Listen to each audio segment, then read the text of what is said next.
안녕하십니까. 2025년 11월 13일 한홍구TV 역사통 시작하겠습니다. 오늘은 지난번에 두 번 했었죠. 공안검사 김태현의 아집과 고문저작 그 제3부 시작하겠습니다. 반환법 행위자 열전으로는 84-3탄이 되는데요. 이제 그 지난 시간에 한게 재판 들어가기 직전까지 수사까지만 했을 시간이 생각보다 많이 걸렸습니다. 오늘도 이제 재판 진행 과정과 그다음에 그 후에 김태현 뭐 그 꼭 그 후는 아니죠. 이제 그 김근하군 사건 나기 전에 공안검사 하던 시절, 그다음에 이제 서울로 올라와서 이제 또 나중에 대검 공안부장까지 지내고 부산지검장으로 은퇴했는데 그 이야기를 좀 해볼까 합니다. 예, 부산지법에서의 이제 1심 재판. 뭐 엄청난 관심을 끌고 사람들이 이제 굉장히 많이 모였습니다. 그래서 또 이제 한여름이다 보니까 이게 부채든 사람들도 눈에 띄고, 그러니까 다 하얀색 옷을 입었죠. 예, 그래서 그 이제 근하군의 부모가 입장권을 받지 못해서 밀려 나왔다 하는 이제 그게 신문 보도가 될 정도로 그런 사람들이 많이 모였습니다. 그래서 이제 재판에 그 회부가 됐는데 이 진짜 억울한 사람들이 대구교도소 그 교도관들이죠. 근데 이제 부산에까지 와서 그 재판을 받았습니다. 그래서 이제 법정인데 여기 오른쪽이 외삼촌이고 그 김 이제 죽은 그 김기철 씨 조갑재 기자가 왜 김기철은 유절했는가라고 이제 했죠. 그리고 그 김금식은 어때요? 이두 사람하고는 표정이 이제 완전히 다르죠. 그 좀 장난기를 머금은 그런 얼굴입니다. 그래서 이제 재판에 들어갔는데 여기에는 그 경찰에 의해서 용의자로 몰렸었던 최초의 용의자로 몰려서 고문을 심하게 당했죠. 그 전모 씨도 나와 있습니다. 근데 이제 피고인끼리 설전이라는 건 뭐냐면은 이게 김금식의 거짓말에서부터 비롯됐잖아요. 그러니까 김금식하고 요 재판 말고 군제 그 방위병이라서 군제 회부된 정대범이하고 두 명은 알리바이를 시인하는데 나머지 사람들은 뭐 실제로 그 관련이 없던 사람들이니까 다 펄쩍대면서 부인을 했겠죠. 거기에 대해서 김금식이는 야 그 인정해라 하고 이제 그렇게 얘기해서 이제 설전이라고 쓴 겁니다. 그래서 이제 하여튼 출소 사실 교도관들은 이제 펄쩍 뛰면서 어떻게 그 이 교도소에서 나가서 범죄를 저질렀냐. 그리고 이제 뭐 가령 돈을 받은 것도 아니고 그 이 검찰 논리가 나중에 외상으로 주기도 했다 하는데, 아니 그 자기 목숨이 왔다 갔다 할 수 있는 그 이 직장에서 그 자기가 왔다 갔다 할 수 있는 일을 그 뇌물을 받고 하기에도 너무 힘든 건데 뇌물 받지도 않고 했다는 게 말이 안 되는 거죠. 예. 그래서 이제 하여튼 그거고 이 김금식이는 특별 대우를 받았습니다. 그러니까 이 검찰 김태현이나 정경식이나 뭐 이제 이런 검사들이 아주 뒷배를 잘 봐줘서 그 밥 사고 술 사고 하는 거는 뭐 일도 아니었고, 또 이제 교도소 안에서도 평시에 잘 해줘라. 뭐 이제 그렇기 때문에 교도관들이 꼼짝 못하고 하여튼 그 이 별의별 짓을 다 한 것 같아요. 그래서 보면 뭐 교도소 안에서 소리도 지르고 인원 점호도 안 받고 낮잠도 멋대로 자고 수틀리면은 교도소장 나오라고 왜 검사 불러 하고 호통을 치기도 하고. 그래서 이제 그 김기철은 고문 후유증으로 아주 바짝 말랐지만 그는 피둥피둥 사지치고 있었다. 이제 그렇게 썼습니다. 그리고 이제 하여튼 현장 검증 나가 보면은 김금식이하고 김태현이하고 정대범이한테는 맥주도 따와주고 뭐 그렇게 하고, 아마 구영근도 있었으면은 또 그렇겠죠. 예, 그래서 하여튼 그 김금식에게는 이건 정말 믿기 어려운 일인데 성접대까지, 그러니까 호텔에다가 방 잡고 술 대접해주고 여자까지 넣어줬다는 그런 그 증언을 누가 했느냐, 김금식이 본인이 한 겁니다. 예. 그래서 하여튼 그 그래서 이제 재판은 이제 계속 진행 되어 가고 정대범이도 이제 이 재판에는 증인으로 이제 원래 같은 피고인으로 서야하지만 신분이 군인이었기 때문에 군사 재판을 별도로 받았죠. 그래서 여기 나와서 이제 또 다른 피고인들에게 불리하게 진술을 했고요. 뭐 증인이 16명이나 됐는데 이게 이제 지금 재판이 이게 23일이면 10회쯤 되나요? 10회, 11회. 9월 23일. 그러니까 8, 9회쯤 되겠네요. 그러니까 이제 그 관심이 줄어들었다. 전에는 처음에 재판할 때는 사유면 톱이었다가 재판이 계속되니까 이제 2단 기사로 축소가 됐습니다. 그리고 여기 증언에 근하군의 아버지가 증인으로 나와갖고 또 처음으로 그 발언을 했습니다. 예. 그래서 하여튼 그 법정에서 이제 그 증언마저 엇갈려서 유죄냐 무죄냐가 계속 관심을 끌었었죠. 그리고 이제 하여튼 예. 그래서 근데 10회 공판에 가서 68년 10월 28일 10회 공판에 가서 이제 김금식이가 놀 만큼 놀았다고 판단을 한 거죠. 생각을 해서 그러니까 증언을 번복했습니다. 그래서 폭탄 선언이라고 했고 검사들한테는 천장이 와르르 무너지는 것 같은 충격이었고 그동안 쌓아올렸던 그 일종의 구조물의 뿌리에서부터 그 무너지는 거였다. 김금식이가 다 전면 부인을 했고 이거 다 구영근이가 시켜서 한 것이다. 이제 그렇게 얘기를 했었습니다. 그리고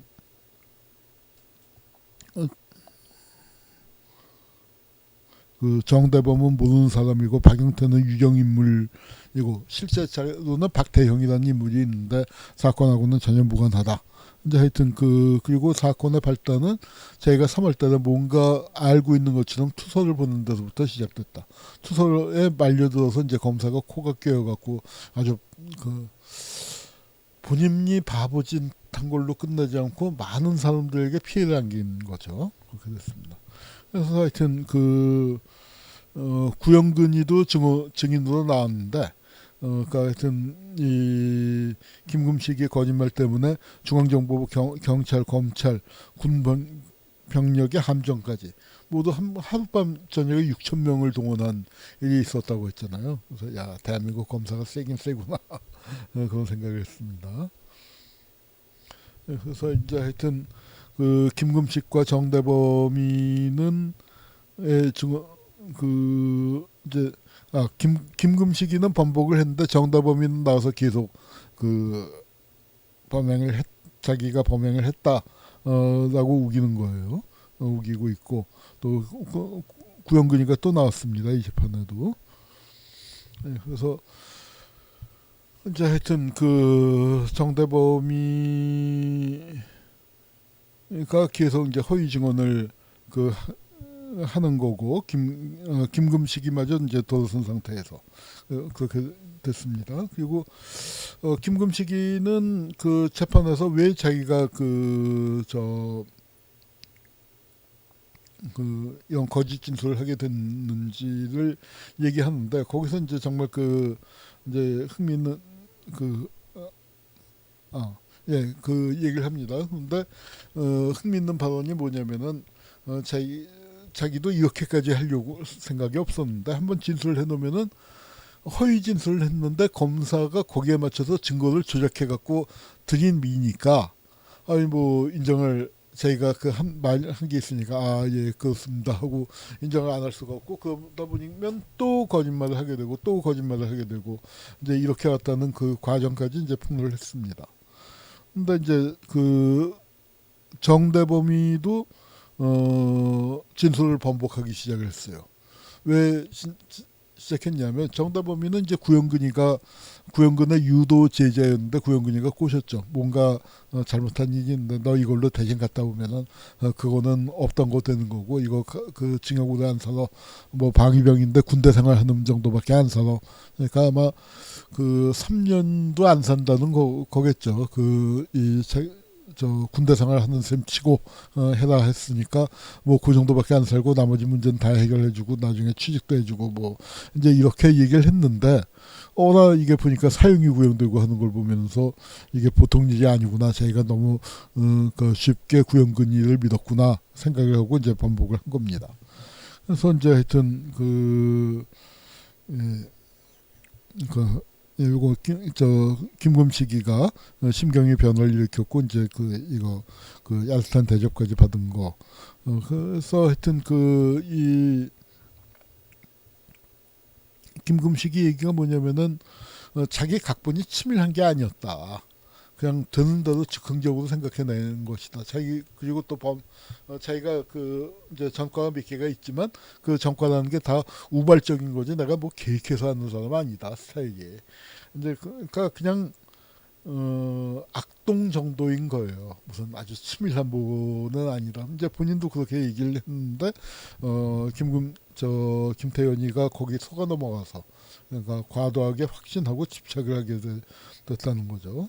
그래서 이제 구형공판에 다 썼습니다. 여기 이쪽이 교도관으로 보이네요. 그래서 이제 거기서 사형이 구형됐습니다. 김금식, 김기철, 최상욱 세 사람에게는 사형이 구형됐고 이 교도관에게는 징역 10년에서 15년. 그러니까 무지 무거운 형이죠. 이 사람들은 정말 날벼락을 맞은 겁니다. 그래서 이제 그렇게 됐고 요 사건에 이제 관련 인물이요.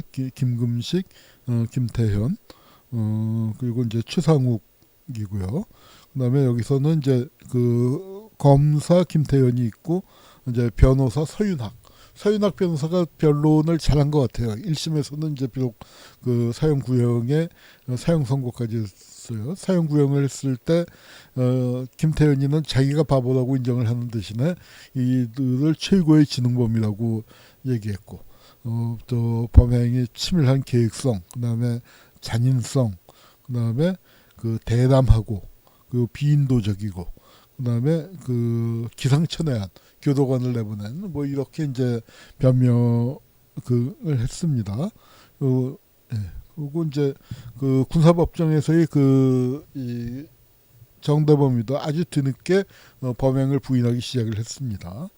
그래서 이제 결국 재판에서는 8명의 피고인들 모두가 범행을 부인한 게 됐죠. 정대범이도 와서 알리바이 까지 제시하면서 이제 사건이 조작됐다 얘기를 한 겁니다. 그래서 이제 거기에 대해서 이제 김태현이는 아니다. 이 사람들이 말을 바꿨지만 사건의 실체는 이 사람들이 범인인 거 맞다. 이제 그렇게 억지를 부린 거죠. 그러면서 이게 재판 이제 선고가 있기 전에도 관심을 굉장히 끌었던 거예요. 그래서 이 경향신문에서 극형이냐 무죄냐 둘 중에 하나, 아주 사형이 선고됐는지 아니면 무죄가 되든지 이제 이렇게 될 거라고 얘기를 한 겁니다. 그래서 이제 그런데 선고 공판이 조금 연기가 됐어요. 왜냐하면은 전에 고등법원에서 강여인 사건이 부산에서 오태룡군 유괴 사건이라는 비슷한 사건이 있었는데 거기에 그러니까 배후로 지목이 된 게 이 아이의 아버지의 뭐라고 해야 하나, 이제 요새는 그 표현을 안 씁니다만 첩이라고나 해야 할까요? 소실로 들어앉아 있던 여성이 지목을 당했는데 그 여성이 이제 무죄를 선고받았습니다. 이제 그런 게 영향을 미쳐갖고 선고 공판이 연기가 됐어요. 그래서 그러다가 이제 하여튼 두 피고에게는 사형이 선고됐는데 이 강여인 이 강여인에게는 이제 무죄가 선고됐다는 얘기입니다. 그러면서 이제 고법에서 증거 불충분으로 증거가 없다고 이제 무죄를 선고했어요. 선고한 게 고법에서 무죄 나온 게 이제 김금식 일당이 지법에서 사형 선고 받은 거하고 같은 날짜 신문에 실렸죠. 같은 날 있었습니다. 그래서 이제 결국 사형이 공소 사실을 다 받아들여서 사형이 선고됐고 사형이 선고되니까 김금식이는 멋쩍은 웃음을 지었습니다. 이게 판사들이에요. 박정표 판사, 그다음에 남용희 송기방. 아마 남용희는 저 박정표 재판장하고 거의 나이 연배가 비슷했었던 것 같고 송기방이는 이제 한참 젊었습니다. 근데 이제 하여튼 그 주범이 밝혀지지 않은 셈이 돼버렸죠. 그래서 박영태의 신원이 이, 파악되지 않은 상태. 그러니까 김금식이가 거짓말로 만들어낸 가공 인물인데 이거 가공 맞아 하고 인정을 해주지 않았다는 얘기밖에 안 되는 겁니다.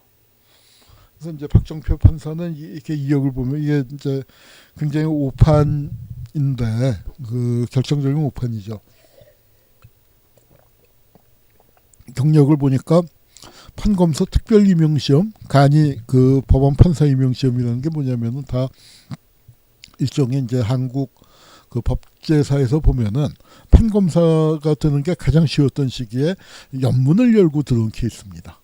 판검사 임용시험이라는 거는 법원 서기 역할을 한 7년 이상 한 사람들에게 자격을 줘서 그 시험 합격하면은 판검사 법관에 임용될 수 있었던 거고 실제로 많은 사람들이 법관에 임용이 됐습니다. 초기에는 이게 웃긴 게 뭐냐면은 변호사 자격이 없는 법관들이 있었어요. 지금은 뭐냐면은 변호사 중에서 법관을 임명하는 거죠. 지금은 변호사 자격증을 이제 사법연수원을 마치면서 이제 획득하게 되고 또 지금은 이제 제도가 바뀌어서 로스쿨 나와서 변호사 시험을 보고 그다음에 이제 경력직으로 이제 판사들을 뽑습니다만 이때는 이제 일본인들이 다 철수해버리고 재판은 진행시켜야 하는데 사람은 적고 북한에서는 세 사람을 훈련시켰습니다. 소련 군정이 그러니까 현지인들의 주장을 받아들여서 조금만 이제 하면은 우리가 할 수 있다. 이제 그렇게 해서 옛날 판검사들을 쓰지 않고 새로 이제 임명하는 방향으로 그렇게 갔는데 한국은 남쪽은 그러질 않고 그러니까 뭐 어찌 생각하면 좀 더 현실을 반영한 건지도 모르죠. 그래서 이제 기존의 석이나 그런 사람들을 끌어올려서 법관으로 배치를 했는데 아마 뭐 이제 그 사람들의 어떤 법률적인 실력이랄까 그런 것들이 이제 많이 부족한데 이 사건이 대표적인 예가 되겠습니다. 그래서 이제 판결이 떨어지니까 이 교도관은 실신을 했어요. 그 다음에 이제 여기 또 최상옥 부인 그러니까 근하의 외숙모죠. 김근하 군의 외숙모도 실신을 했고 여기 이제 교도관은 실신했다가 깨어나서 이제 울부짖었다는 거예요. 내가 무슨 죄가 있냐고. 그래서 이제 하여튼 피고인들은 억울합니다. 김금식이는 사형이 선고되니까 억울합니다 하고 정말 죽일 놈은 사건을 조작한 구형근입니다. 이제 요때 신문에도 났어요. 경향신문이 근하군 사건에 대해서 부산일보만큼 보도를 많이 했습니다. 그래서 이제 여기에 대해서 사형이 선고되니까 당연히 이제 항소를 해야죠. 항소를 하는데 검사 서윤학과 오른쪽에 좀 나이 든 검사 변호사 한봉세입니다. 한봉세 변호사가 이 사건 마치고 제야 대표로 이 대법원 판사 임명이 됩니다. 대법원 판사에 임명이 되고 대법원에는 또 누가 있었냐면은 이 사건 조인골군 그러니까 그렇죠. 이 김근하 사건에 전에 있었던 조인골군 유괴 살인 사건에서 임재숙 씨하고 김봉혜 씨 모녀에게 무죄를 선고한 분도 대법원 판사로 있었어요. 근데 이제 재심은 이루어지지 않았습니다. 지난번 말씀드린 것처럼. 그리고 이제 서윤학은 굉장히 그러니까 이 부산이기 때문에 각오해라. 부산에서는 어렵다. 이제 그런 얘기를 피고인들에게 했다는 거예요. 그런데 이제 고등법원 가서 뒤집을 자신이 있었는데 뭐냐면은 그러니까 왼손 그러니까 이제 오른손잡이에요. 그래서 왼손으로 목을 조르고 왼손에 칼을 들고 이렇게 찔렀다. 근데 이렇게 되면 어떻게 돼요? 왼손잡이가 왼손에서 찔르면 칼이 왼쪽에서 오른쪽 방향으로 들어가게 돼 있죠. 그런데 이 김근하 군의 상처는 칼이 오른쪽에서부터 이렇게 들어온 걸로, 그러니까 왼손잡이가 이렇게 찔렀다 하는 거를 뒤집을 자신이 있었던 것 같습니다. 그래서 이제 2심이 그 진행이 되는데 2심은 대구고법에서 됐는데 요 사진이 지금 대구고등법원 그리고 이제 지방법원인데 요 건물은 이제 그 최근에 지어진 거고 그 이전에 옛날 건물에서 재판을 했습니다. 그리고 대구교도소로 옮겨왔는데 재밌는 게 뭐냐면은 대구교도소 교도관들이 이 사건에 연루가 됐잖아요. 그것도 매우 억울하게. 그러니까 교도관들이 이 대구고법에 따라서 재판을 하기 위해서 이 관련자들이 대구교도소로 이감을 오니까 교도관들이 그렇게 잘해주더라고요. 자기 동료들하고 같이 재판받는다. 이제 그래갖고 그러면서 이번에는 훌륭한 판사들이 사건을 맡았으니까 안심해도 좋다.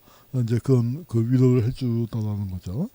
그래서 이제 그 재판이 시작됐고 항소심에서는 이제 범죄 사실을 부인하기 시작을 했습니다. 그리고 이제 하여튼 김금식이는 출정까지 거부해 가면서 하여튼 이제 자기가 한 거짓말들을 이제 수습하기 위해서 노력을 한 거죠. 그래서 이제 구형 공판이 있었는데 구형 공판에서는 1심과 같은 형량이 구형이 됐습니다. 그러다가 이제 드디어 무죄가 선고됐습니다. 무죄가 증거 없다. 증거가 되지 못한다. 증거들을 배척을 한 거죠. 그래서 다 조작되었다 하는 것들을 인정을 하고, 그래서 이제 하여튼 여기 이 김금식이 요 장면은 뭐냐면은 대구교도소에서 이렇게 빠져나왔다. 이제 2심에서도 현장 검증을 하는 겁니다. 근데 이제 재밌는 게 이 2심 재판장 이름도 김태현이에요. 물론 한자가 다릅니다. 형자 위에다가 이제 뿔 달린 거고, 요 김태현이는 마늘모 밑에 입구자 쓰는 김태현인데 사실은 김태현이 한 명 더 있습니다. 법무관으로 제대한 양반이 변호사를 했는데 이 김태현하고 똑같아요. 그래서 신문기사 보다 보면은 좀 많이 헷갈리죠. 이 김태현하고 저 김태현이 구분이 안 되기 때문에. 그래서 한참 저도 이 사건이 굉장히 재밌는 사건이 하나가 있었는데 김태현이 변호사를 했어요. 그래서 이게 군사재판에서 이렇게 넘어와서 그런가 하고 저도 잠시 착각을 했는데 동명이인이었는데 그 김태현은 좀 비극적인 게 뭐냐면은 자살을 했습니다. 극단적인 선택을 했는데 생활고, 그리고 본인도 병이 있었고 아들도 병이 있었는데 그래서 빚을 많이 줬어요. 그래서 이게 이제 저희가 반환범죄 하면서는 어떻게 생각을 했냐면 신직수가 군 법무관 출신이었고, 그래서 최대현이니 뭐니 이제 법무관 출신들이 많이 진출을 해서 군 법무관 출신들이 잘 먹고 잘 살았구나. 또 서울 변호사하고 제일 변호사가 갈리는 사건도 있었잖아요. 거기서 법무관들이 중심이 된 거에 대해서는 반발이 있었고요. 그래서 이제 군 법무관들이 다 잘 나가는 건 줄 알았더니 이 세 번째 김태현, 요 검사 김태현하고 이제 한자 이름이 같은 양반은 신직수가 뒤를 안 봐줬는지 하여튼 어려움을 겪다가 스스로 목숨을 끊었습니다. 그래서 이제 재심에서 그러니까 항소심에서 무죄가 나오고 나니까 이 교도관들도 이제 입을 열기 시작을 합니다. 교도관들 이게 왜 그랬냐면 석방시킨다. 이제 처음에 뭐가 착오가 있었던 건 맞아요. 뭐냐면은 그 일지를 적을 때 복귀한 사람 숫자를 잘못 적었어요. 7명이 나갔다가 7명이 다 들어왔는데 7명이 나갔다가 어찌된 형문인지 이게 꼬이려면 그겁니다. 6명으로 적어놨으니까 봐라 이거 증거 아니냐. 김금식이가 이제 이렇게 나가서 하룻밤 자고 들어서 이게 6명 돼 있는 거 아니냐. 이제 그렇게 간 겁니다. 그래서 이제 이 사람들은 대질 신문 시켜달라 이제 했는데 뭐 간첩으로 모은다. 그러다가 왜 요새 하고 있는 거랑 비슷하죠. 싸게 끊어줄게. 응? 너 간첩으로 걸리면은 이건 징역 15년 이상씩 가는데 요거 그냥 그 하룻밤 불법 출소한 거는 내가 싸게 끊어줄 수 있어. 이제 거기에 속아 넘어간 거예요. 간첩이라는 어마무시한 것들을 이제 제시하면서 그 협박을 하니까 거기 속아 넘어가서 교도관들이 다 처음에 자백을 한 겁니다. 그러다가 이상하게 돌아가니까 이제 억울하다라고 얘기를 한 거고. 그래서 이제 하여튼 간첩 사건이라는 게 처음부터 존재하지도 않는 일임을 뒤늦게 알아차리고는 그 허위 자백을 부인하기 시작을 한 겁니다. 그런데 이제 웃긴 게 뭐냐면은 군제에서는 사형이 선고됐어요. 그러니까 2심에서 그러니까 같은 사건에서 2심에서 그 무죄가 됐는데 국법회의는 아니야 우리는 독자적이야 하더니 정대범의 범죄를 인정했습니다. 이것도 뭐 아주 결정적인 우판이죠. 근데 정대범이는 이 선고받기 전에 이미 범행을 다시 부인을 했죠.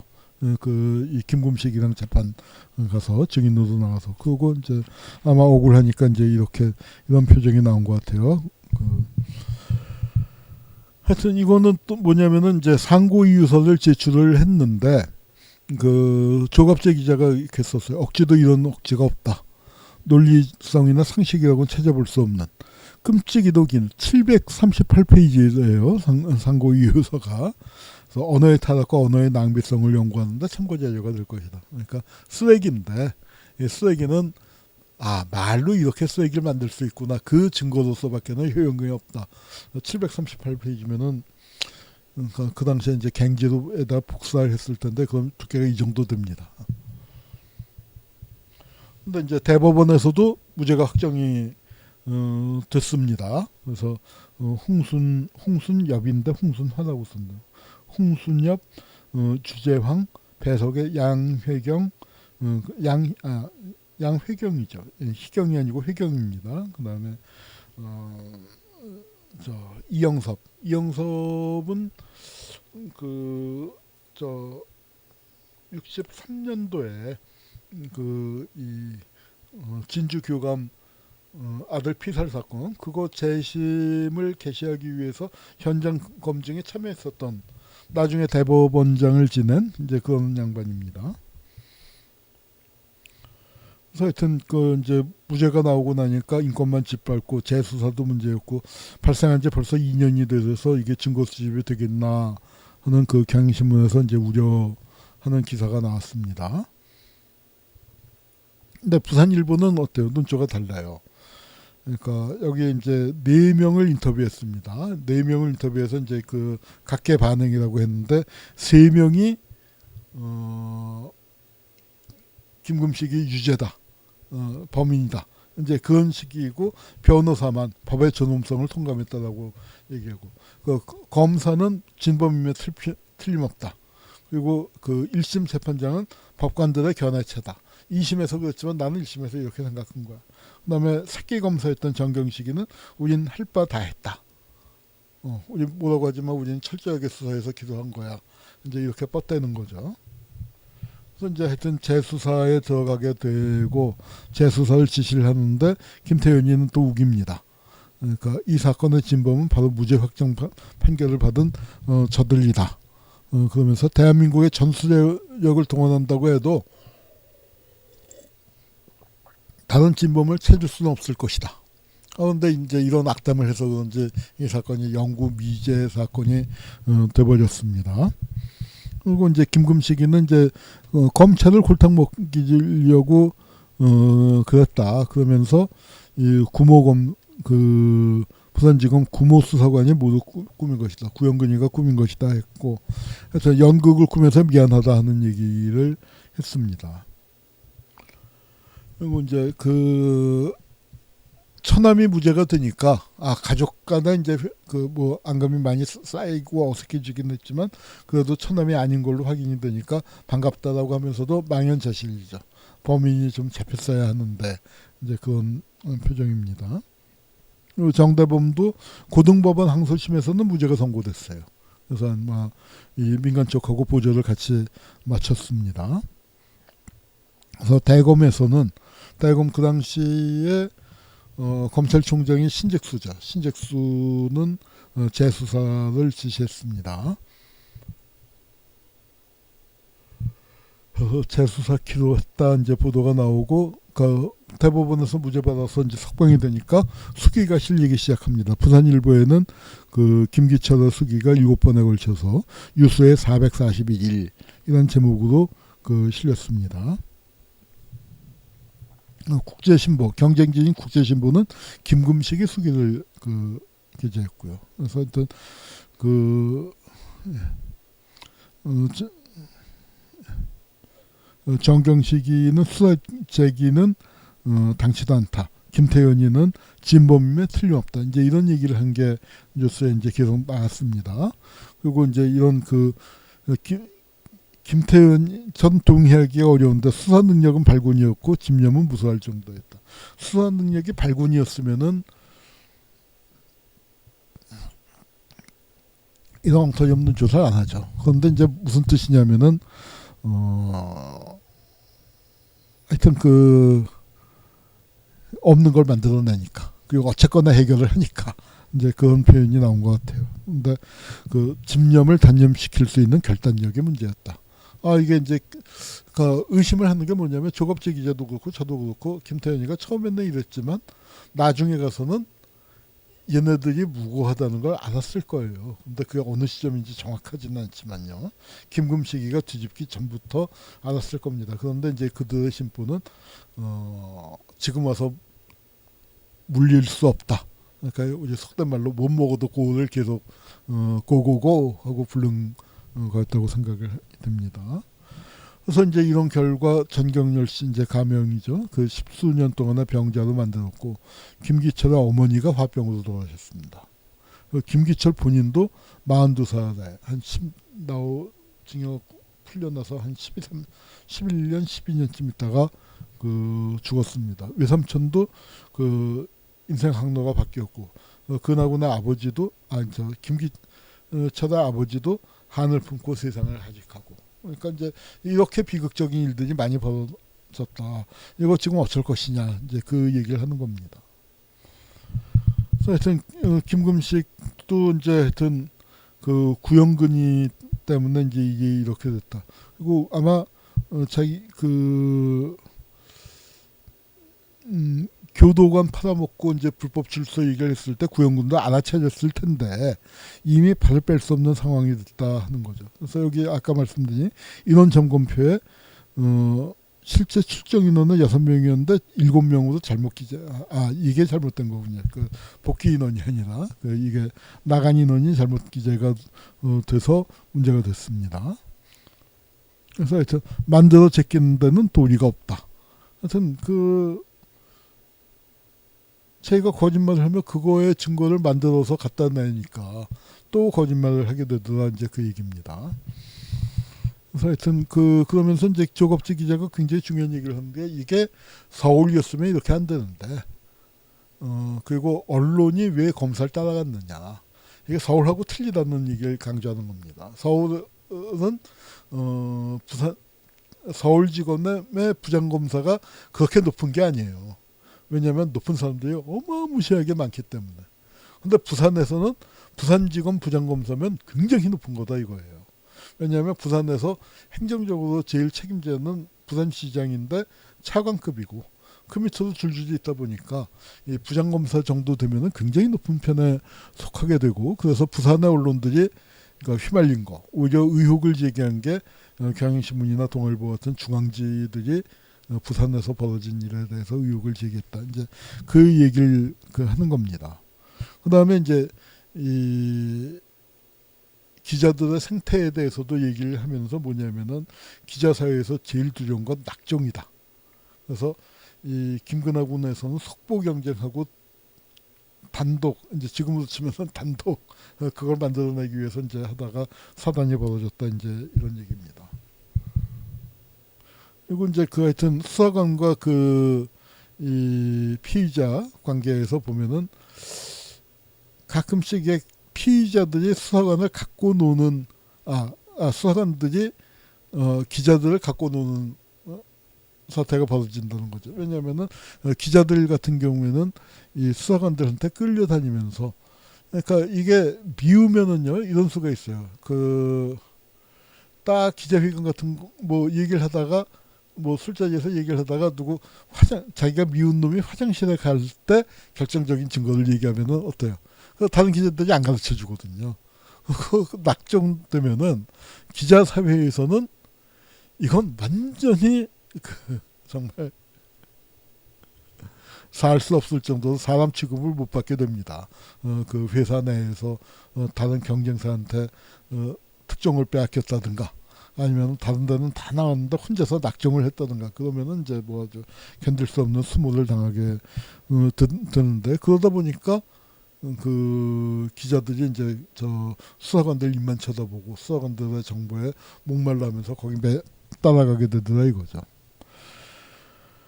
하여튼 근하군 살해 사건이 이제 흘러가는 사건이 되고 말았고, 영구 미제 사건이 됐고, 그 대한민국 교정사에서는 이 교도관들 욕을 굉장히 너무 짧게 써줬어요. 교도관 4명이 재판받으면서 아주 죽을 고생을 한 건데 너무 짧게 써준 것 같습니다. 그리고 이제 하여튼 김금식이 그 현장 검증이고요. 그다음에 이게 이제 신화 1900이라고 윤대성이라는 작가가 있죠. 그 수사반장 많이 썼던 양반인데, 제가 그 헌책방에서 책을 주문해 놓고 보지는 못했습니다. 보지는 못했는데 신화 1900이라는 걸로 김근하군 그 사건, 아마 이게 조갑제가 마당에다가 글 쓴 거 보고 했을 거예요. 그 마당, 그 지금 연도를 보니까 82년 10월이니까 조갑제 기자가 81년도에 마당지에다가 연재한 글을 보고 아마 그걸 연극으로 만든 것 같습니다. 하여튼 김기철의 죽음에 대해서 법정에서의 진실과 사회적 진실은 별개. 뭐냐면 법정에서 무죄를 받았음에도 많은 사람들이 김기철이가 범인이라고 생각을 여전히 하고 있다는 거죠. 그래서 그때 이제 그 81년에 쓴 기사의 제목이 하느님은 아신다. 그리고 기다리신다. 그래서 이게 그러니까 사필 규정, 이게 저 기독교인들 많이 하죠. 아니 하나님 도대체 뭐 하시길래 이러냐. 거기에 대해서 아마 하나님은 아신다. 그러나 기다리신다. 그 인간들에 의해서 바로잡혀지기를 그 하나님의 세상에 그렇게 쉽게 개입하는 분이 아니시다. 뭐 좋게 얘기하면 그런 뜻인 것 같습니다. 자, 이제 이상으로 이 김근하군 사건,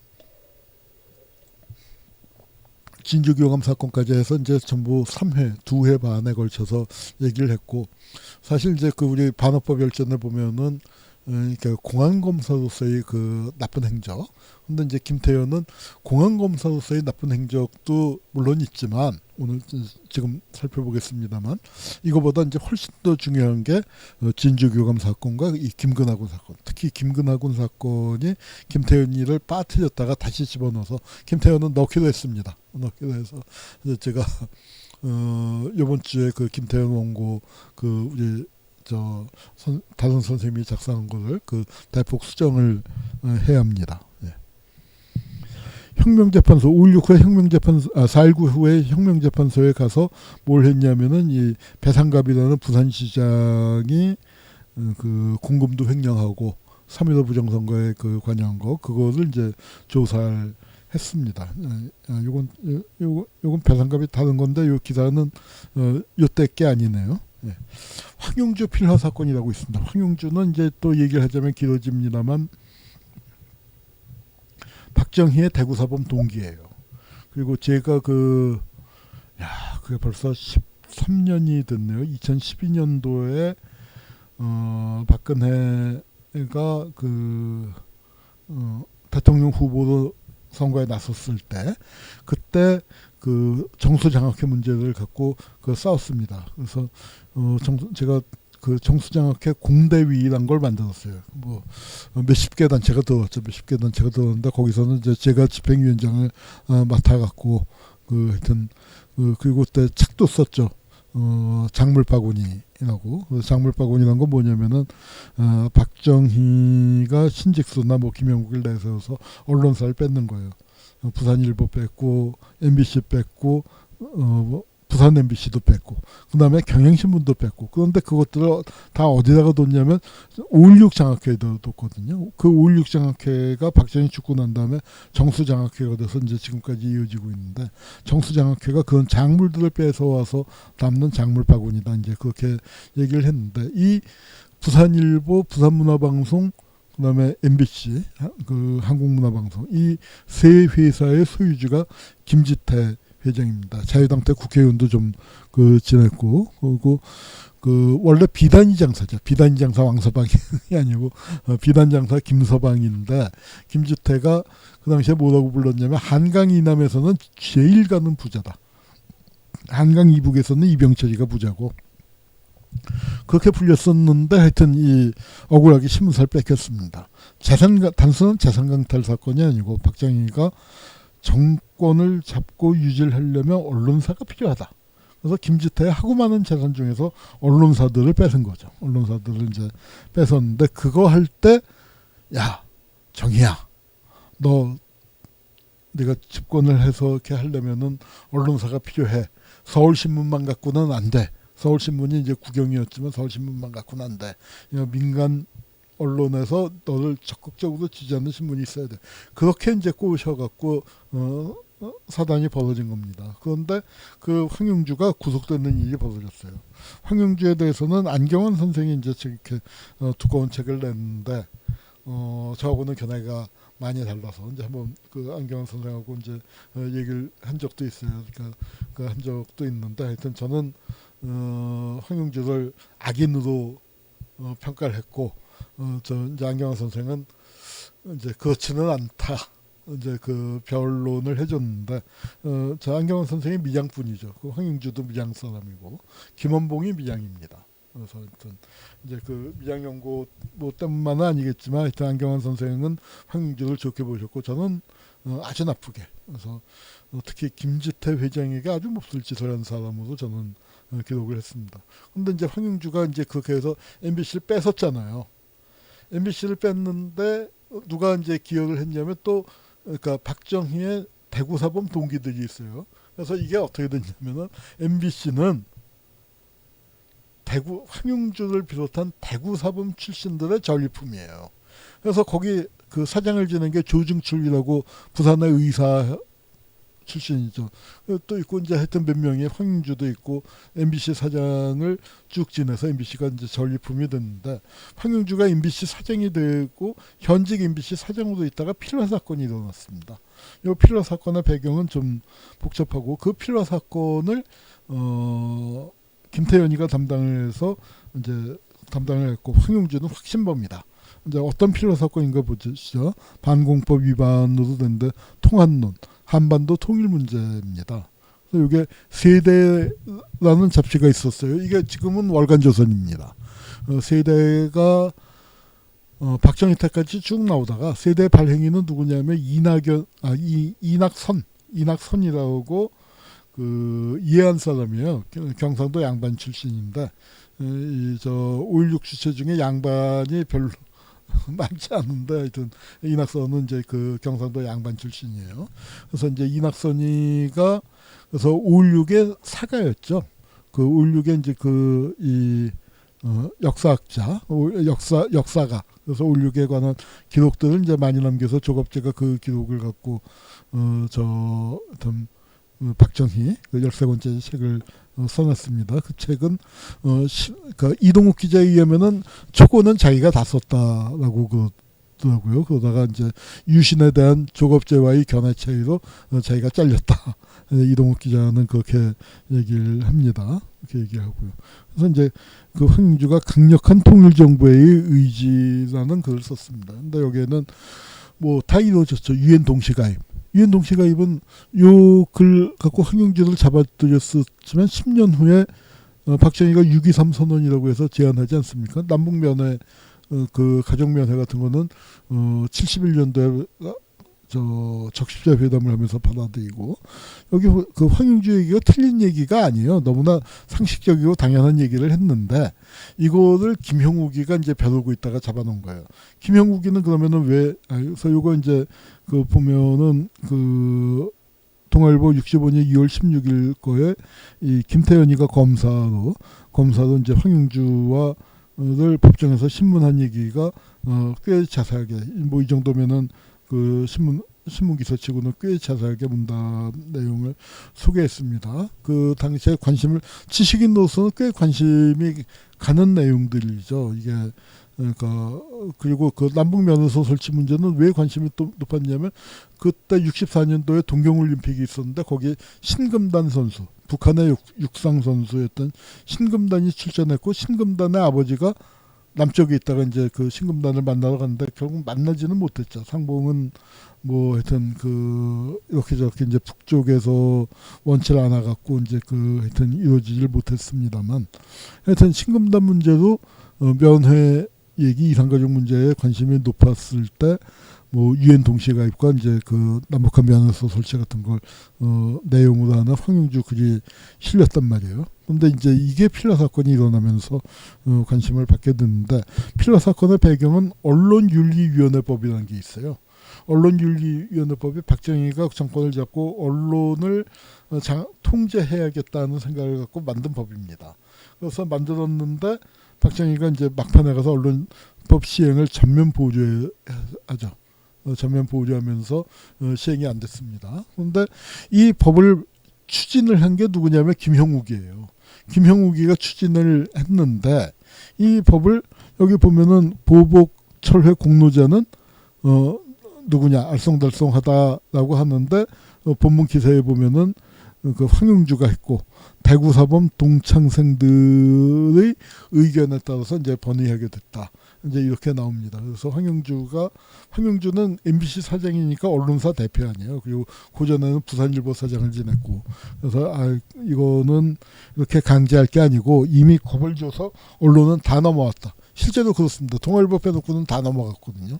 동아일보는 한 3년 뒤에 신동아 필라 사건이라는 걸로 넘어가게 되고, 이제 이렇게 됐습니다. 그래서 이 황영주가 이제 이걸 뒤집었는데, 거기에 대해서 김형욱이가 아주 안 좋게 생각한 거죠.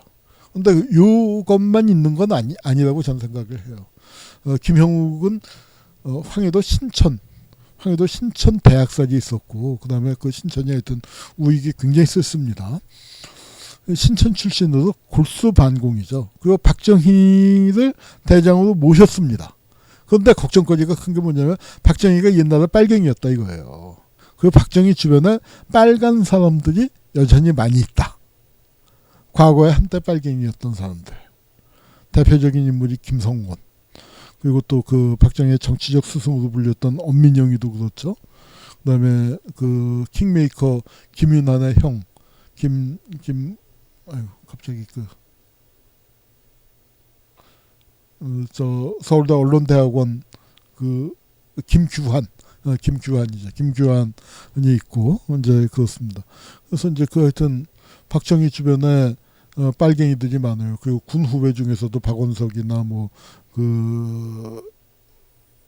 또 한신 이제 등등해서 다 나중에 이제 반공 됐지만, 그 박정희의 세포에 관련돼 있었던 이제 그런 사람들이 몇몇이 있죠. 그래서 이런 사람들의 영향력, 특히 대구사범으로 대표되는, 그래서 그 중에서 이제 황영주가 거기 딱 걸린 거예요. 그래서 황영주를 한번 쳐야겠다 싶은데 이 글이 나오니까 어떻게 했냐, 보수 야당을 동원했습니다. 산민의 한건순이 이런 사람들이 오히려 나서서 김형욱을 황영주를 잡아놔야 한다. 이제 이렇게 강력하게 주장을 하고, 김형욱이 받지 하면서 이제 잡아놓은 겁니다. 그러니까 김형욱으로서는 언론윤리위원회 법이 있고, 그 다음에 더 큰 거에서는 박정희 주변에 있는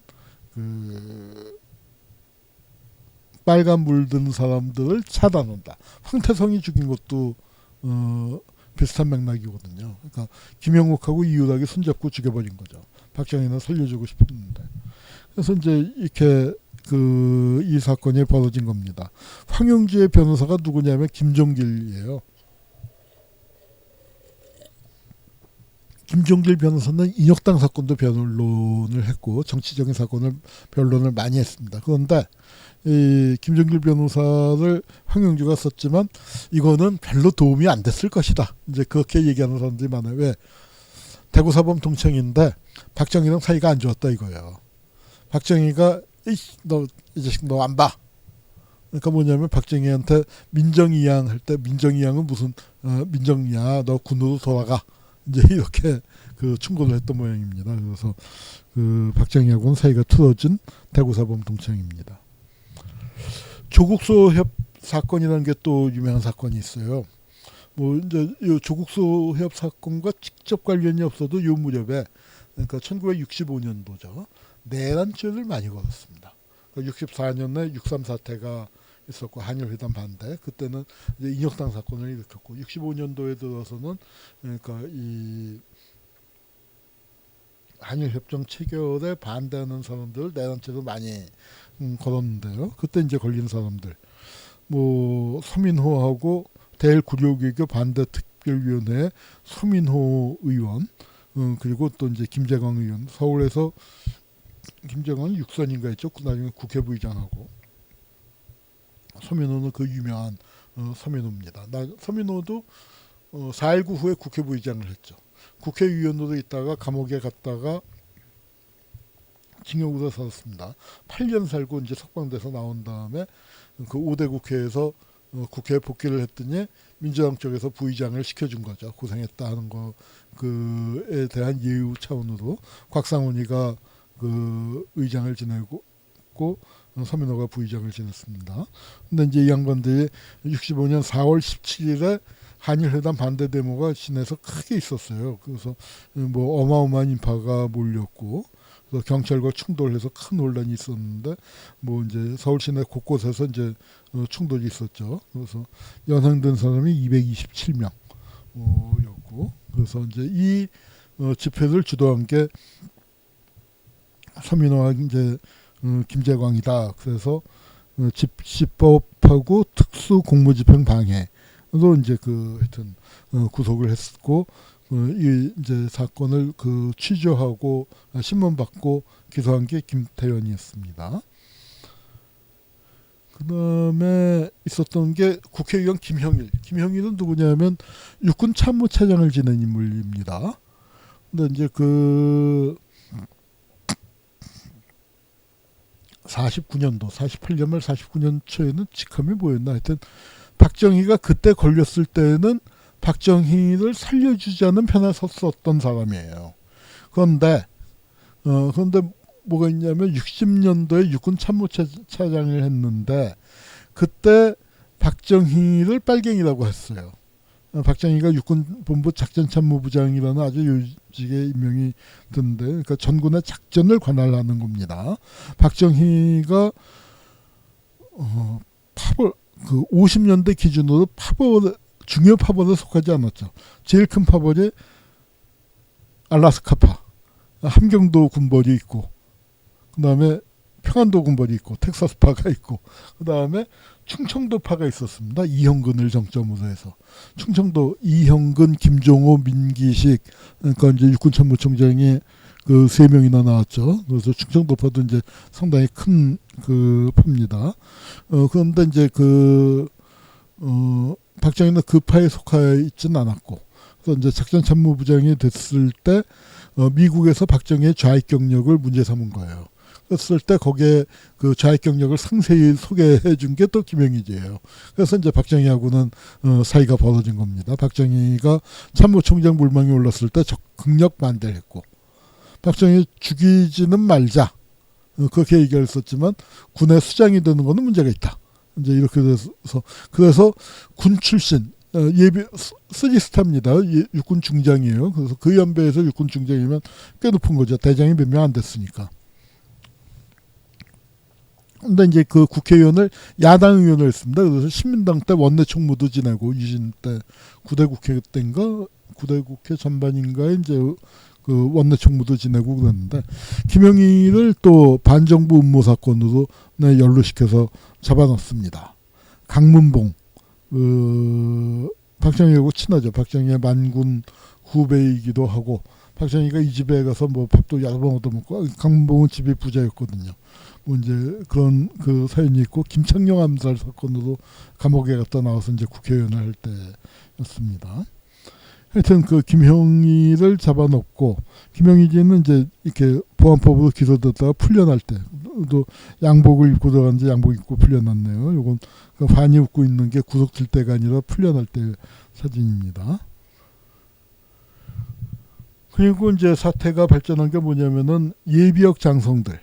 그러니까 이분들의 대부분이 조국소협회 그 소속이었는데 김홍일 장군이 제일 원로로서 서명을 했죠. 김홍일은 참모총장을 지낸 건 아니지만 군내에서는 대선배니까 나이가 많았고 한국전쟁 그리고 군인들이 김홍일을 존경했던 게 뭐냐면 한국전쟁 때 발발 직후에 지리멸렬 했잖아요. 그런데 그걸 수습해서 한강 남쪽 시흥에다 방어선을 치고 그걸 막아낸 분이 김홍일 장군입니다. 그래서 그 한국전쟁에서의 어떤 육군의 한국군의 그 뭐 3대 대첩 또는 그 이제 전투를 잘한 거 그거 할 때 이 김홍일 장군 얘기가 꼭 들어가거든요. 그래서 이제 그 정권에서는 박정희가 저 외무장관도 시켜줬죠. 그래서 이제 여기 서명한 사람이 둘, 셋, 넷, 다섯, 여섯, 일곱, 여덟, 아홉, 11명이 이제 서명을 했는데 그 서명한 사람들은 대개 박정희 정권 하에 그러니까 육군참모총장이나 장관을 지냈어요. 조홍만이만 장관을 안 지내고 치안국장을 지냈죠.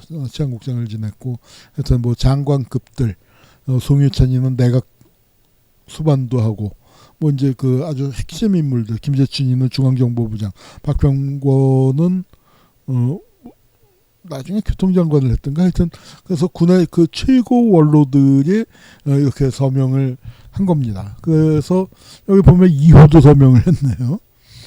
그 최경록도 서명을 하고 그래서 한일협정을 반대하는 성명서. 요걸 냈을 때까지는 그래도 그러니까 박정희가 곤혹 써왔지만 괜찮았는데 어디서 사단이 벌어졌냐면 국군 장병에게 보내는 호소문. 박정희가 군대를 동원했습니다. 근데 이제 법적인 근거도 없이 군대를 동원해서 그러니까 경찰력 갖고 시위를 막기가 어려우니까 그렇게 이제 군대를 동원을 하니까 이 장성들이 뭘 했냐면 성명을 다시 발표를 한 거예요. 첫 번째 성명이 65년 7월 14일이고 이 두 번째 성명이 65년 8월 27일인데 이 성명은 국군 장병에게 보내는 호소문이에요. 무슨 뜻이냐면은 그 데모에 나섰는데 그리고 군은 데모를 진압하러 나섰지만 그 데모를 하는 사람들이 누구냐? 그 실은 애국자들이다. 그러니까 우리 젊은 장병들이 함부로 다뤄서는 안 되는 존재다. 군의 명령을 받고 출동하지만 절대로 이분들을 다치게 하지 마라 하는 식의 호소문입니다. 그런데 이게 뭘로 걸렸냐? 내란 선동으로 걸린 거예요. 그래서 내란죄를 이제 하도 많이 적용을 하다 보니까요. 그래서 이제 그 조국소 국민협의회에 김홍일 장군도 이제 참여를 하면서 저 성명전에서 이제 행동으로 옮기겠다. 이제 이렇게 얘기를 했습니다. 그러다가 이제 예비역 장성 8명을 입건했는데 입건할 때는 그러니까 요 한일 협정을 반대하는 성명서 갖고는 건드리질 못하고 국군 장병에게 보내는 호소문을 갖고 이제 건드렸는데 무슨 뜻이냐면 출판물에 의한 명예훼손으로 걸었습니다. 그리고 이제 11명 중에서 왜 8명이냐? 3명 그 기자회견 자리에 3명은 참석을 안 했어요. 기자회견에 참석한 8명을 했고 그다음에 그 중에서 주동자인 4명에게 그 추가 기소를 한 겁니다. 내란 선동 혐의로. 그래서 이건 많이 많았죠. 아무리 그래도 그렇지 국군 장병들에게 진압할 때 함부로 하지 마라. 이게 어떻게 내란이냐? 내란으로 걸었습니다. 그리고 이걸 김태현이가 이제 조사를 한 거고요. 이거 그 예비역 장성 이렇게 걸리던 때 그러니까 이 저 그 내란 선동 혐의로 4명 퇴역장성이 이제 그 저 그러니까 기소될 그 무렵 사진입니다. 여기 이제 보면은 김홍일 장군, 박병권 장군, 박병권 장군은 군에서 신뢰가 대단했어요. 그래서 이제 족청 쪽하고 이제 관련이 되고, 그리고 이제 김재춘 중앙정보부장 이런 사람들이 이제 구속될 때 한결같이 밝은 표정으로 이제 그 대담을 하고 있네요. 근데 요거 그 재밌는 게 뭐냐면은 내란 선동 혐의로 4명이 구속될 때 서울은 공포의 밤에서 언론인 집에 폭탄이 터지고 동아방송 제작관 그 과장 집에는 테러가 발생을 하고 이제 뭐 이러던 시절입니다.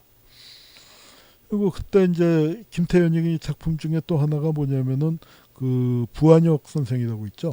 그 이 저 조국수 협의회 그 성명서를 주로 기초를 했습니다. 유명한 언론인이고 사상계의 발행인이기도 했고, 그래서 이때도 이제 좀 그 소환 조사를 받았고, 구속된 거는 그 저 김제의 오적 사건 때는 구속이 됐어요. 그 당시에 사상계 발행인입니다. 그래서 장준하 선생이 이제 발행을 하다가 장준하가 발행인으로 있으면은 계속 사상계가 이런 탄압을 받을 테니까, 그래서 발행인 자리를 물러나고 부한혁 선생이 발행인이 됐죠. 한 3, 4년 했을 겁니다.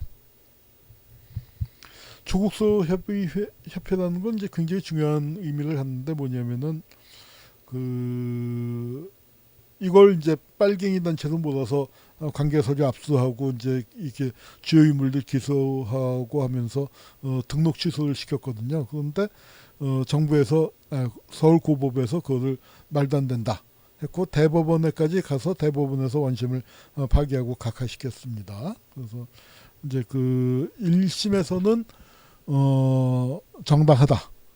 그렇게 됐는데 이제 항소심에서 뒤집히고 대법원에서 또 뒤집혀서 대법원에서 원심 파기해서 고법에서 이제 했고 새로운 판례가 이제 나오게 되는 겁니다. 그래서 이 단체를 결성한다는 것은 기본권인데 그 기본권을 그러니까 아무 일도 없는 상황에서 법률로 제한을 하는 건 말도 안 된다 해서 대법원이 원심을 파기했습니다. 그래서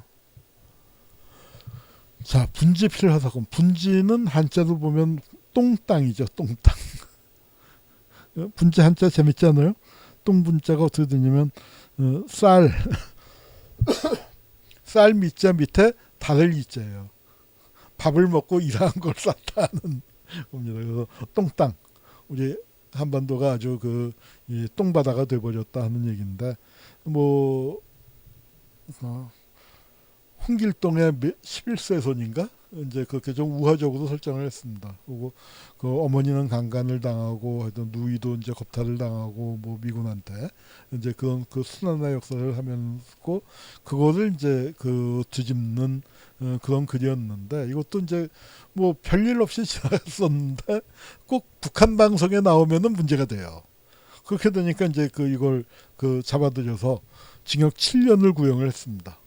징역 7년을 구형을 했는데 요거 이제 변론을 누가 했냐면 한승원 변호사님이 변론을 했습니다. 한승원 변호사님이 변론을 했고 잡아들인 거는 누가 잡아들였냐면은 김태현이가 잡아들인 겁니다. 그래서 이제 그 김태현이 잡아들였고 이 한승원 변호사가 그 남정현 측의 증인으로 한승원 변호사도 시집을 냈었거든요. 검사 시절에 시집을 3권인가 냈고 수필집은 뭐 무수히 많고 이분이 또 유머가 대단하죠. 유머를 아주 잘하는 분인데 한승원 변호사가 이제 본인이 문인이니까 그리고 이제 그 검사를 그만두고 변호사 생활을 하면서 거의 식국 사건으로서 첫 번째 맡은 게 분재 사건이에요. 그래서 한성원 변호사님 그 회고록에 자세히 내용이 들어있는데 그 이호정 선생 장관하고 안수길 선생을 그 증인으로 내세웠고 이 증인 나온 분들이 다들 발언을 잘 해줬어요. 유주연도 있고 뭐 여러 명이 여기 안수길, 이항영, 한승원, 남정현, 박용숙, 표문태, 최인훈 등등 아주 A급 그 저 문인들 지식인들이 나와서 했고, 이 검찰 측에서는 누굴 내세웠냐면 한재덕이라고 있습니다. 그 민주조선인가 주필까지 지낸 북에서는 상당히 엘리트였는데 그 사람을 간첩으로 훈련시켜서 내려보냈는데 내려오자마자 자수를 해갖고 이제 하여튼 그렇게 됐는데 그 자수 간첩 한재덕이를 내세웠습니다. 여기 임원영 선생이 있고 남정현 그 씨 있고요. 그 남정현 옆이 소설가 그 신동엽이고 그 뒤가 정을병이네요. 이게 박용숙이고 그 요건 그 시인 이승우 그리고 이제 오른쪽에 번거지 모자를 쓴 양반이 한승원 변호사님입니다. 한승원, 남정현, 신동엽, 임원영 등등 우리가 기억할 만한 이름들이죠. 원충현 사건이라고 있습니다. 원충현 사건은 박정희 때 수많은 그 반혁명 사건이 있었는데 다 중앙정보부나 뭐 그 방첩대에서 조작을 한 사건이에요. 실제로 쿠데타로 병력을 동원해서 박정희를 몰아내려고 했었던 거는 딱 한 건 원충현 사건입니다. 그래서 이 원충현은 원래 뭐였냐면은 함경도 양반이에요. 함경도 정평 출신이고 형은 유명한 항일 변호사였던 원태견입니다. 근데 이 원태견은 항일 변호사로서 이제 그 일관을 했으면 좋은데 해방된 다음에 그 정부 수립 이후에 검찰로 들어왔어요. 검찰로 들어와서 교도소장도 하고 한국전쟁 때 형정국장입니다. 그래서 형정국장으로서 뭐에 책임이 있느냐. 민간인 학살. 재소자 학살이 엄청나게 있었잖아요. 그런데 재소자 학살의 책임자 격인 셈입니다. 주요 책임자의 한 사람인 거죠. 물론 그 위에는 법무장관 있습니다. 법무장관 이우익이라고 나중에 대법원장에 이승만이 대법원장을 시키려고 했는데 자유당 사람이라고 이제 야당의 반대가 거세서 그 시키질 못했었습니다. 그 이우익이가 이제 상부에 있지만 이우익이는 참 그 말이 안 되는 일화가 전해지죠. 그러니까 이제 그 대전 형무소, 대전에 임시 수도가 있었고 대전 형무소 있지 않습니까? 그런데 이제 그 이 빨갱이들은 다 죽여라 지시가 내려오니까 너무 황당한 짓이니까 이 대전 형무소 그 형무관들 지금 교도관들이 장관을 찾아 나선 거예요. 그래서 장관을 만났는데 장관님이 뭐라고 했을까요?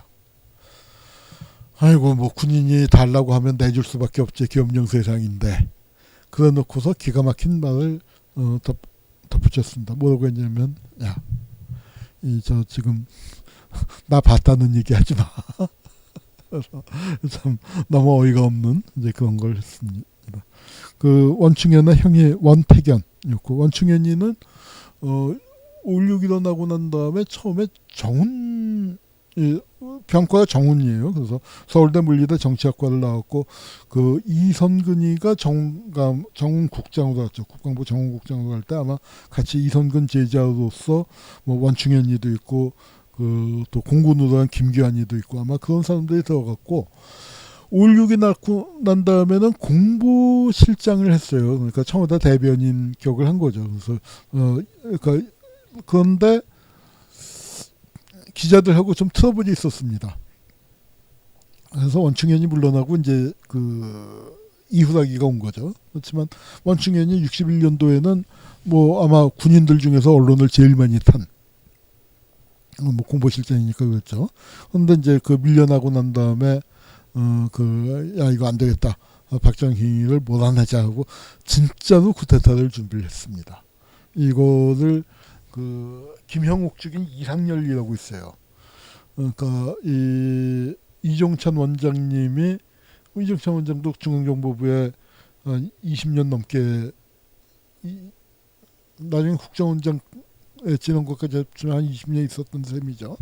이 양반이 그 이종찬 원장이 하는 말이 중앙정보부 정말 엉터리 많았다. 근데 거기서 진짜 스파이는 이상열 한 사람이다. 그러니까 아마 그 이상열은 진짜다. 이제 그리고 아마 그러니까 김재규가 그 김형욱의 처리를 부탁을 했겠죠. 그리고 끝내 죽을 때까지 그 비밀을 안고 갔었습니다만 그 이상열이가 이 사건을 밀고 한 거예요. 방첩대에다가. 그래서 이상여진은 그 이후에 해외 근무를 주도합니다. 원충현이나 뭐 그 공작 보복당할까봐 해외 근무를 많이 했는데 원충현하고 원충현의 동생이 있어요. 원 무슨 년이다. 아유, 글씨가 작아서 잘 안 보이는데 하여튼 원충현의 동생이 또 있습니다. 거기도 대령이에요. 그래서 이제 그 둘이 들어갔고 이 사건에서 박인도 대령하고 원충현이는 사형을 선고받았고 원충현이는 안 풀어졌습니다. 박정희가 이제 자기한 이 웬만한 반혁명 사건은 다 풀어줬죠. 또 풀어줄 만한 게 박정희가 조작한 사건이니까 혼을 내주고 뭐 앞으로 딴짓 안 하겠다 이제 뭐 확실해 보이면은 이제 풀어주고 했는데 원충현이만큼은 박정희 죽고 난 다음에 석방이 됩니다. 그리고는 캐나다로 이민을 갔어요. 회고록 비슷한 거 조그맣게 남겼는데 자세한 얘기는 안 썼고 미국으로 이민을 갔습니다. 그 원충현 사건을 이제 변론을 했고요. 이것도 이제 고문이 심했습니다. 그래서 이제 하여튼 이거는 원충현 사건이 아닌데 아까 저 사건이죠. 김근하군 사건의 교도관들 사진입니다. 원태견이가 김태현이가 그러니까 이 김근하군 사건으로 이제 그렇게 난리굿을 치고 난 다음에 서울로 전임이 돼요. 서울로 전임이 돼서 서울지검에서 공판부장 같은 거 지내다가 대전지검 차장으로 갔다가 서울지검 차장으로 옵니다. 74년 8월달 9월 1일자로 인사가 났나 그러는데 하여튼 거기서 서울지검 차장으로 발탁이 됐어요. 서울지검 차장이 검사들 중에서는 요직입니다. 아마 역대 차장들이 다 검사장 승진했을 거예요. 그래서 이제 이 출세가 보장되는 그런 자리였는데 그러니까 서울지검의 모든 사건이 실무적으로 차장한테 모이게 돼 있죠. 그래서 나중에 가서는 차장을 3명으로 늘려요. 근데 김태현이가 차장에 임명될 때는 원래 차장이 2명이었는데 그걸 1명으로 줄인 겁니다. 그래서 같은 서울지검 차장검사를 지냈다 하더라도 김태현이가 무지 센 차장검사인 거예요. 사건을 많이 다루니까 이렇게 1차장이 총무부, 공안부, 공판부, 송무국 그러니까 사실상 공안하고 안살림만 맡아라. 이게 많다 이거죠. 그리고 이제 2차장이 형사부고 3차장이 특수부를 권장하는 걸로 이렇게 이제 나눴습니다만 요 체제 이전에 김태현이나 정명래가 차장을 할 때는 홀로 해서 일도 많았지만 일이 많다는 건 뭐예요? 권한도 세고 해먹을 것도 많다는 얘기죠. 그리고 서울지검 차장으로 있을 때 이제 한 게 중요한 게 뭐냐면 장준하 선생이 돌아가셨잖아요. 근데 장준하 선생 돌아가신 거에 진상규명을 하려고 노력을 했는데 그게 초기에 은폐가 돼버렸죠. 초장부터. 그리고 그게 유신시대이다 보니까 탄압도 심했을 뿐만 아니라 이 진상을 조사할 만한 수단이라든가 거점이라든가 그런 게 참 부족했죠. 지금처럼 인터넷이나 SNS가 활발했던 것도 아니고 그래서 이제 이게 덮여버렸는데 그걸 덮는 역할을 한 거예요. 검찰에서 이제 김태현 차장검사가 기자회견을 갖고서 단순 실적 수사다. 그다음에 이 사건에 이제 실제 이제 조사를 한 건 서돈양 검사입니다. 서울지검 의정부지청이니까 이제 김태현의 관할 하에 있는데 이 사건을 서돈양 검사가 이제 조사했던 사람 중에 중요한 인물이 여기 이제 사진집이 3권 있죠. 분단 이후 한신의 3남매 변모하는 서울. 이 사진집 제가 갖고 있는데 사진이 아주 좋습니다. 아주 좋은데 여기 이제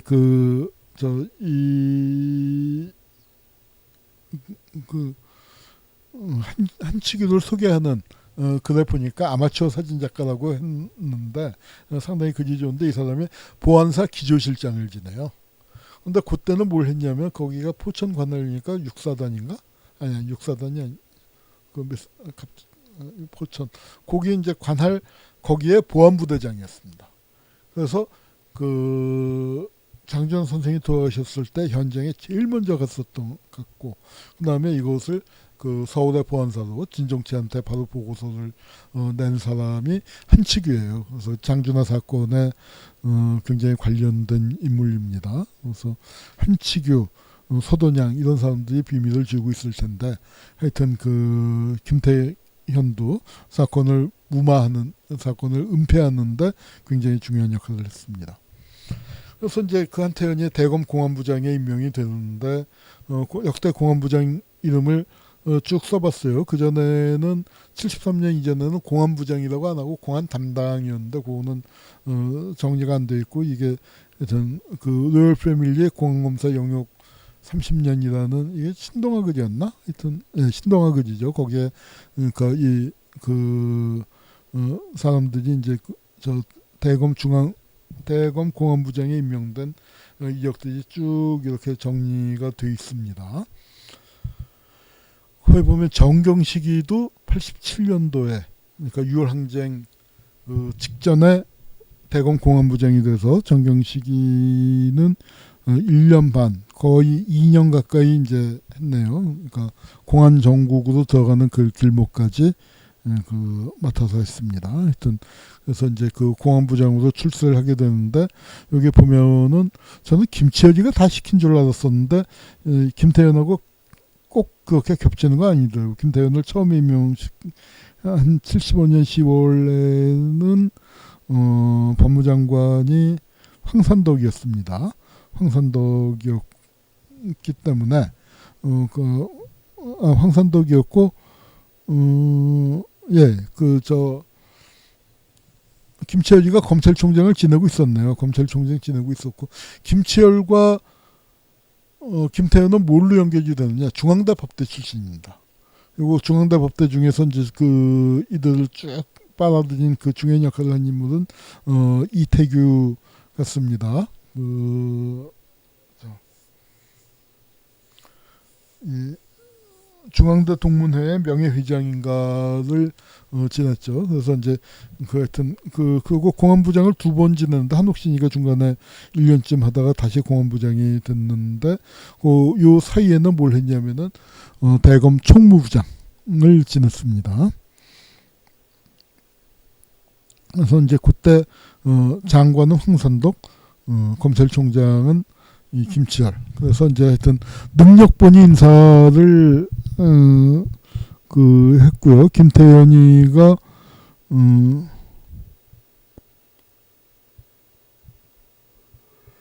이 고시 1, 2, 3회 출신들이 그전에는 조선 변호사 시험이나 일제 문관이었거든요. 그러니까 검사도 세대 교체를 하는 겁니다. 세대 교체를 단행이 됐고요. 요거 지우질 않았네. 그러니까 요건 이제 양승태, 김기춘에 초점을 맞췄습니다만 이 김기춘을 그때 지휘했었던 게 대검 공안부장 꼭 지휘 관계는 아니죠. 왜냐하면 김기춘이는 중앙정보부의 대공수사국장이었고 이제 그 대검 공안부장으로서 이 사건을 검찰을 지휘했었던 게 김태현입니다. 112 사건은 올해가 50주년이 된 해예요. 피해자 대부분이 재심에서 무죄를 받았습니다. 그렇지만 그 상처가 워낙 깊다 보니까 그 목사님 성함이 뭐죠? 그 목사님은 무죄 판결을 받고 난 다음에 그 트라우마가 이게 확 갑자기 올라올 때가 있잖아요. 그래서 자살이라는 게 극단적 선택이라는 게 굉장히 충동적으로 많이 이루어지는데 그 목사님도 한 분 스스로 목숨을 끊으신 일이 있습니다. 이게 이제 김기춘이 작품이고요. 김기춘은 뒤통수만 나옵니다. 요 사진은 중앙정보부가 따로 찍은 거고 신문 보도 기사에는 김기춘 얼굴이 안 나와요. 안 나오고 있습니다. 그래서 이제 이 사건을 제일동포 간첩단 사건을 만들어내는데 저 김태현이가 이제 그 중요하게 관련이 됐었던 것 같고요. 그다음에 이제 그 시기에 또 중요한 사건이 1차 공안부장을 할 때입니다. 명동 3.1 사건, 3.1 뭐 구국선언 사건이라고도 이제 부르고 명동 사건이라고도 부르고 이제 그런데 그 사건을 지휘한 공안부장이었습니다. 그다음에 이제 또 하나 재밌는 건 뭐냐면은 역대 국회의원 선거 중에서 가장 공정한 선거가 10대 국회의원 선거라고 그럽니다. 왜냐하면은 그러니까 유신하에서 유정회 3분의 1을 임명을 하잖아요. 그리고 지역구가 2개다 보니까 거의 대부분의 지역구에서 신민당과 공화당이 동반 당선을 합니다. 물론 무소속이 당선되는 경우들도 좀 있지만 또 박정희가 나중에 그 무소속 의원들을 다 입당을 시키죠.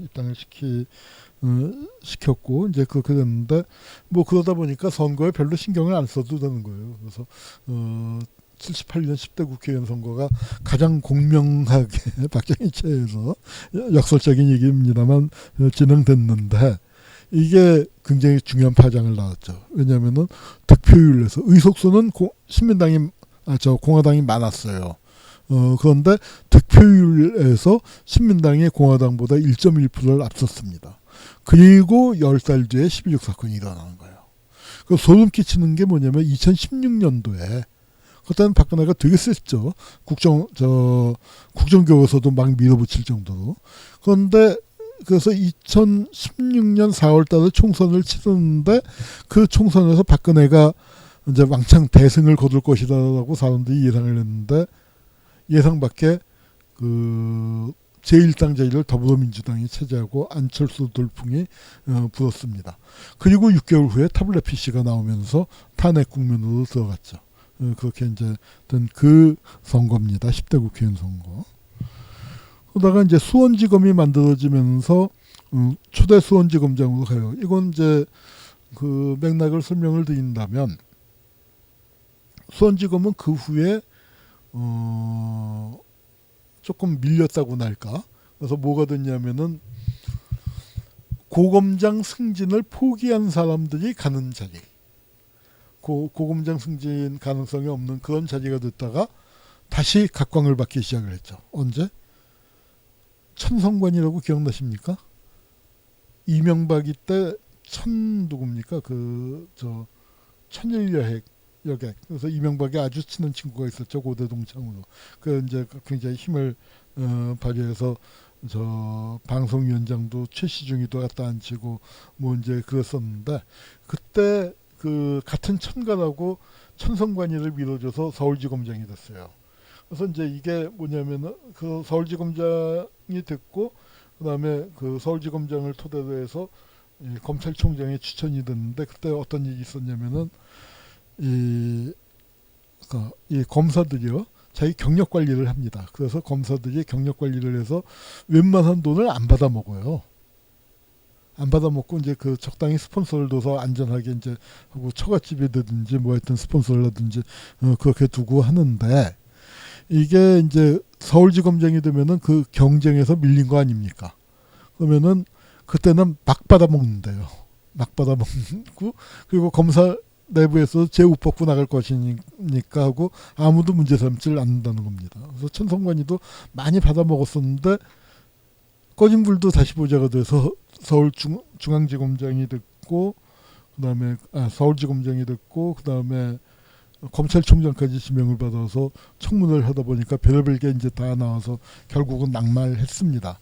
수원지검은 그런 역사를 갖고 있어요. 그러다가 지금은 어떻게 됐어요? 이재명을 잡는 도구가 됐고 삼성을 관할지역으로 두고 있고 하다 보니까 굵직굵직한 사건을 많이 하는 곳이 됐고 그러다 보니까 이제 그 이번에는 조희대가 수원지검에서 영장전담검사를 3명을 한꺼번에 데리고 왔죠. 수원지법에서. 그래갖고 이제 하여튼 그러니까 이제 제가 지법하고 지검을 좀 섞어가면서 말씀을 드렸습니다만 수원이 그런 동네입니다. 그래서 수원지검이 서울지검의 수원지청으로 있다가 이제 지검으로 처음 그 설치가 된 게 79년 8.15 무렵인데 이때 초대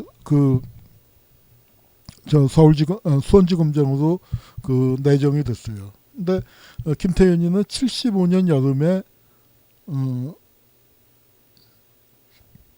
74년에 차장검사가 돼서 이제 75년도에 대검 공안부장으로 승진을 했습니다.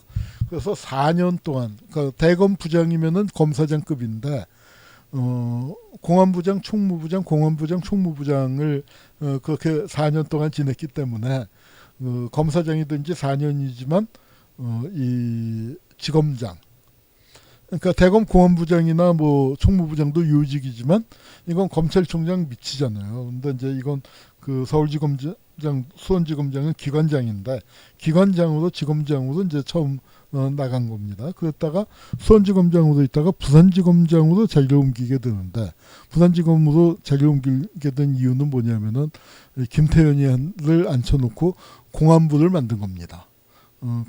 부산지검에 공안부를 만들었는데 81년 4월에 뭐가 되냐면은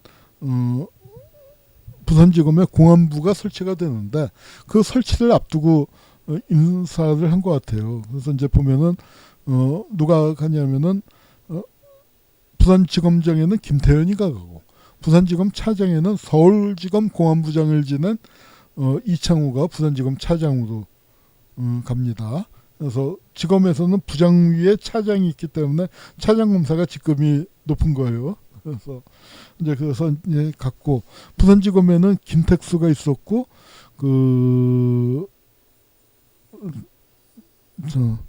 86년 6월 그러니까 국보위 설치 직후에 장창호, 원정일, 장윤석 등이 검사로 왔고 80년 11월에는 이제 부산지검 공안부 검사가 되는 거죠. 이때 옮긴 사람은 최병국, 신광옥, 고영주 이런 사람들이 이제 부산지검에 배치가 됐고 이들을 토대로 해서 이제 부산지검 공안부가 만들어집니다. 그래서 김태현하고 이창호는 이제 보면은 공안부를 만들기 위한 목표를 갖고 갔는데 이 김태현이가 먼저 옷을 벗게 됩니다.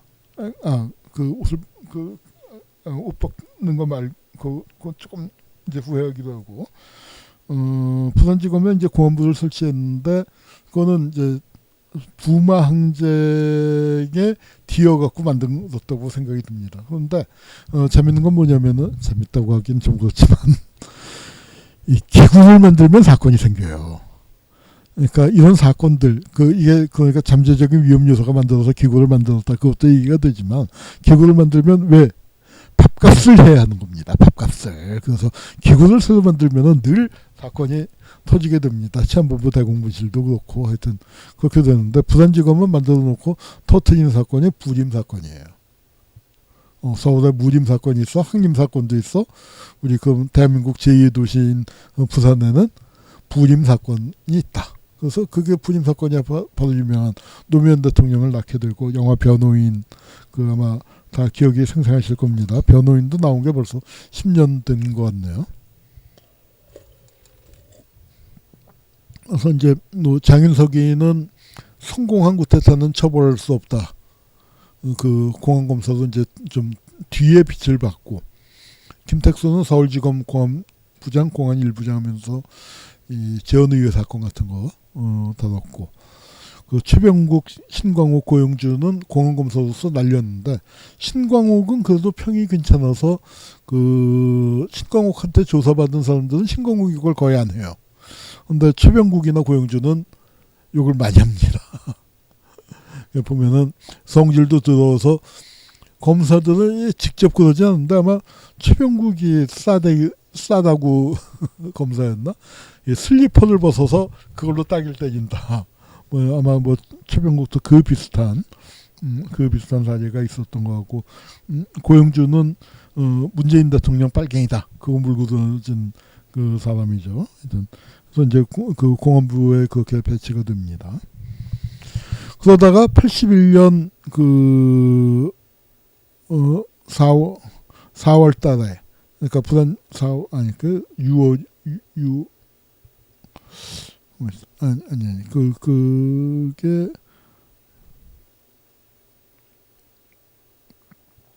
8월인가 보네요. 8월인가에 그 검찰 인사를 대대적으로 하면서 그러니까 검사장급을 한 10여 명을 옷을 벗겼습니다.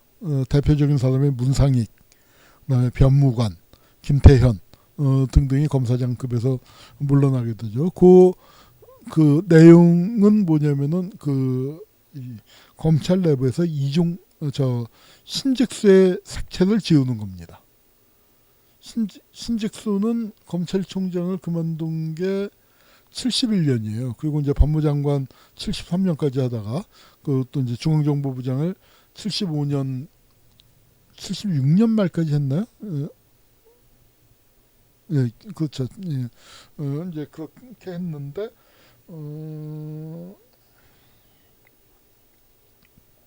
그게 이제 그 검찰 내에서 그러니까 신직수의 색채를 지운다. 신직수의 색채를 지운다는 건 뭐냐면 전두환의 검찰을 만들겠다는 겁니다. 그래서 이제 그 좀 오래된 지검장급들, 그럼 그 사람들을 발탁해서 뭐 거기서 이제 사실은 검찰총장들이 나오게 되고, 문상익 같은 사람이 꽤 유력했었는데, 문상익이는 신직수가 되려다가 중앙정보부 감찰실장을 시켰잖아요. 중앙정보부 내에서 감찰실은 굉장히 힘이 있는 조직인데 그렇게 되니까 이제 문상익은 굉장히 능력가임에도 불구하고 신직수 사람 그렇게 이제 낙인 찍혀갖고 고검장에 오르지 못하고, 그 당시에 그때 어디지 검장이었나 하여튼 그 문상익의 옷을 벗게 되고, 아까 잠깐 나왔던 변무관도 옷을 벗게 되고, 하여튼 그 부장검사 지검장들이 옷을 벗습니다. 그래서 이제 하여튼 그 성공회, 대한성공회 서울대 성당 건너편에 있는 태성빌딩에 이 사무실을 냈습니다. 그런데 그러고 난 다음에 여기까지는 이제 기사가 찾아지는데, 그 이후의 활동에 대해서는 정보가 많지 않습니다. 그래서 정보를 많이 확인을 못했고요. 예, 그렇습니다. 예, 제가 준비한 건 여기까지고요. 오늘 이게 이제 좀 사정상 녹화를 했기 때문에 댓글 다신 분들 읽어드리지 못해서 죄송합니다. 그래서 이제 늘 말씀드리지만 반환법 행위자 열전 후원 사업 부탁합니다. 우리 새록새록 나쁜 놈들이 발각이 되고, 우리가 원고를 쓰느라고 썼는데 또 빠뜨린 것들이 다시 읽어보고 하는데 빠뜨린 것들이 있어서 이제 조금 작업도 좀 지연이 되기도 하고, 그러나 내용은 충실해지고 있는 건 분명한 것 같습니다. 맞아, 이런 것도 있었지.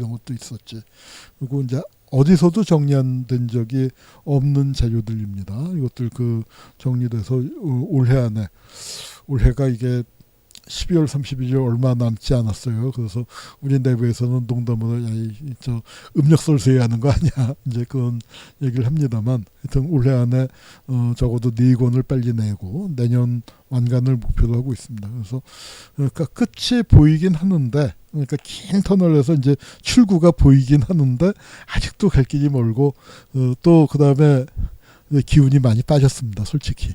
그래서 막판에 힘을 낼 수 있도록 여러분들께서 조금만 더 도와주시기를 부탁드립니다. 도와주신 분들께는 제가 쓴 책 한 권씩 사인해서 보내드리겠습니다.